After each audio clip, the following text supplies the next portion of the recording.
when it comes to Kyle Shanahan, let's be honest, guys. He's not had his best year. He's not had his best play calling year. But he's one of the best play callers in the league. I mean, he's made this team a juggernaut for the past 5 years. Hold on. You got to think about where this franchise was. Mute his mic. You got to think about where this franchise was before he got here. I mean, you get rid of Harbaugh because Jed York was a little, silver spoon baby, couldn't take the abuse that he was getting. Then you get the Tom Sewell and the Chip Kelly years. You're officially the worst franchise in the league. You're a laughingstock. Nobody wants to even come to coach for you. So you basically give Kyle Shanahan everything that he wants. And immediately, 3 years later, you're in the Super Bowl. I get it. Everybody wants to blame him for what's going on with the Niners. Everybody wants to blame him for everything in everybody's lives, right? The heartbreak has been a lot, but you just got to get over it. He ruined my life, Chase. It's his fault that all the things I wanted didn't happen. People are probably blaming him for how their marriages are going. But That's you know what? I mean, the reality is that this guy has proven that he's a winning coach. I mean, he went to 2 Super Bowls. You were a Jaquaski Tart interception and Brock Purdy not getting injured on the first drive away from probably making 4. You got to trust this guy. Do we really want to be like Philadelphia and get rid of Andy Reid and then watch him go to KC, get a great quarterback, and become one of the best coaches of all time? I feel like you're going to fall right into that with Kyle Shanahan. I know you're laughing right now, but that's where we're going to be in 10 years. Like better than the Niners, and they have a ring that the Niners don't have. But okay, Philly. I would take Philly. No, but Andy Reid did not win a ring with Philly. No, Andy but Reid they won a ring. Huh? But they did win a ring in 2017. I'm saying that Kyle Shanahan in San Francisco is exactly like Andy Reid was in Philadelphia. A bunch of NFC championship trips. Andy Reid only went to 1 Super Bowl. Kyle went to 2. He was always a talented play caller. Couldn't win the big one. Never got the right quarterback. Philly ran him out of town. Okay. All the way to Kansas City, where he's now looking like he may challenge Bill Belichick for the best coach of all time. I'm just saying, don't do that with Kyle. Take a breath, guys. Take a breath. Retool for next year. Trust in Kyle Shanahan. Chase, what I'll say to that, though, is I think you just look at it through one lens, right? Like, I understand he's a good play caller. What, the lens that he wins games and leads us to the playoffs every single year, deep? Okay, he had a good offense. But why don't you ever talk about like the personnel issues, right? The coaches he hires and fires. I mean, getting rid of Wilkes, hiring Sorensen, like that falls on him. You could be mad at Sorensen all you want for that, but Kyle Shanahan appointed him. Kyle Shanahan hired him. It'd be like if he hired me and you, and then me and you were getting dragged in the media. It's like, we're not qualified for this fucking job. Like, why should we take the blame for it? I mean, I understand, but the offense just hasn't been there. And when the Niners are good, it's because of their defense. You see, as soon as they lose that top end defensive coordinator, a top end defense, the team kind of falls apart. They can't hold on to leads. They choke big games. So obviously you got to hold his feet to the fire. I mean, he's kind of lucky that he has the name, that people love him. I mean, we could talk about McVay too, being the media darling. Kyle Shanahan's 1B. If McVay is 1A, that guy's 1B. No one ever really gives him shit. They just think like Kyle Shanahan, still, one of the best play callers in the league, but like, is he like, what is his offensive scheme? Like, what is his identity right now as a team? Spam Christian McCaffrey. It's been that for 3 years. It's literally just been that. It's spam CMC, and it ain't working anymore. 2 things, right? If you're a good coach, you got to build a culture and you got to have an identity. That's what you got to build with your team.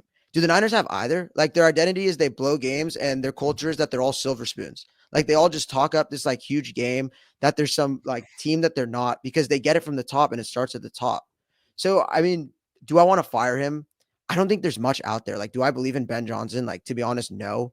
He has like maybe the most talented offense since the KD Warriors. Like, I don't trust like that he's going to go to offense has no weaknesses. No weaknesses. Yeah. They have the best O-line, pass blocking and running. They have 2 stud receivers. They have 2 stud running backs, a decent tight end. I mean, kind of got to see more from him. And then they have Jared Goff, but now that they hear Jared Goff. That's pretty Jared Goff. I like Jared Goff. Anyway. Grant, what's your take? Do you actually know?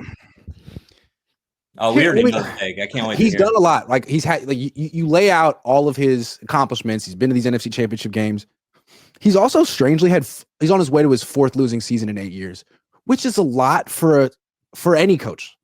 He's 3 losses away from having the most losses in franchise history. 3. So he'll get there in a few weeks. He will officially be the most losingest coach in franchise history, which is like, okay, he's been here 8 years. And to Sage's point, like, I feel like his offense is kind of stale, man. There's not a lot of creativity anymore. You see it a lot in the red zone. I feel like what happened the last couple of years is CMC carried this team.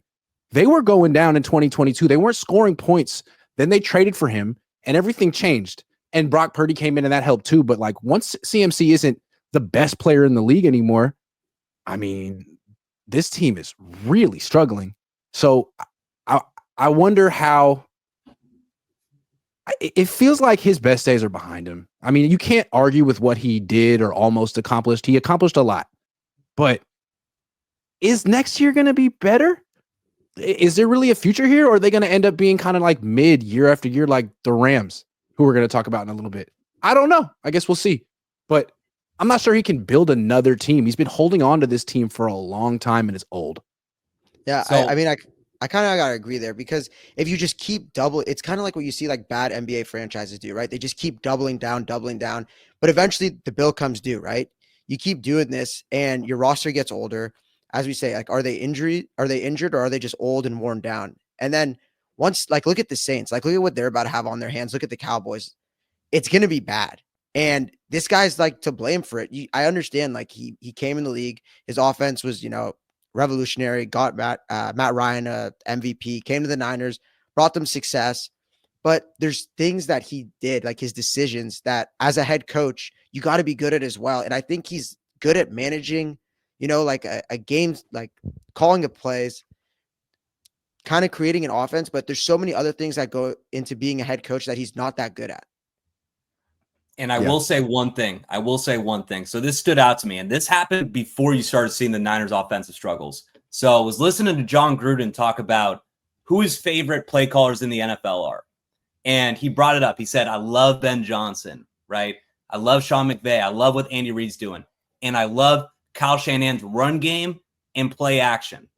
He was the only coach in those four that he split up certain parts of the offense, because the drop back part of the Kyle Shanahan offense is old. I mean, it's just like, it's stale. So if anything, I will say that you guys are right that Shanahan has to make some adjustments. I feel like he's kind of letting his ego get in the way of him. And there's nothing wrong with having to make adjustments. It's the NFL. People are going to catch up to you. So I think he has the talent, but there definitely are some things that he has to do, because like you said, Grant, if he just tries to roll it back, it seems like it's just not going to work. It's not going to work like it did 5 years ago. So why bring him back? Because you got to have trust in him. Who else are you going to trust out there, Sage? It's all easy. That's the thing right there. It's the fear that you could get worse. And I think that's legit, because the Yorks don't have the greatest track record. But if that's your only motivation to keep a coach, that's not the greatest reason. We could do worse. It's not that sounds like saying, like, I got to stay in this abusive relationship because I could do worse. It's like, no. King, go do better. But let's be real. Go do better. Jed York is shook from what happened to him 7 years ago. I feel like he was the most hated man in the Bay Area, at least the Bay Area sports scene, right? And he found success with Kyle Shanahan. And I feel like there's no way he's going to let go of this John Lynch-Shanahan combo.